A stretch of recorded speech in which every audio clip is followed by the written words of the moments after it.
Okay, here we are, Matthew Russell Lee, Inner City Press, across from the Southern District of New York Courthouse. We're covering it. It's today, Thursday, May 25th, 2023. Now, yesterday, in what's come to be called Carroll 1, E. Jean Carroll versus Trump. Now, it was the second of the cases that was decided first that's given rise to a book called Trump Trial 1. It's all very confusing. But the second one has the glommed-on charge that Trump further defamed E. Jean Carroll in his town hall on CNN. Therefore, the new briefing schedule, the response is due May 26th. One response is due. We'll report on that one. And June 12th, ultimately, is the end of the briefing schedule. And then they'll be decided whether she can amend her complaint, whether the CNN thing is in, and what happens with the kind of confusing governmental claim.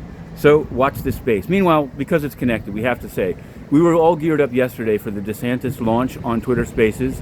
We signed in at 5:55 and were met with some strange squeaking sounds. Apparently some journalists heard them say Trump is going to make use of it. I didn't hear that. All I heard was we've broken the internet.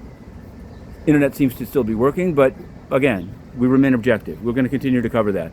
Jess Staley, the man who visited Epstein's Island, and that Chase is trying to bring into the case. So if they're found liable, they'll try to get Jess to pay all or some. He tried to get out of the case, denied. Judge Rakoff, after an oral argument that we live tweeted yesterday, denied Jess Staley's release. So he remains in the case. Trevor Milton of Nikola fame, he's trying to push his sentencing all the way back to September. It just keeps going. See, some of these guys never actually really go to jail. They just keep hoping there'll be a decision like Simonelli.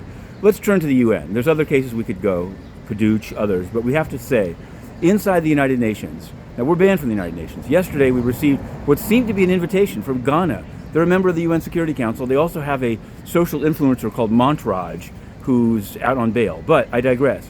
Ghana invited us to a stakeout today at 10:45. There's only one problem. We can't go into the building. So how can we cover African peacekeeping? Antonio Guterres, you are destroying the coverage of the United Nations due to your own desire to cover up corruption. It's too much. We've appealed. To be continued.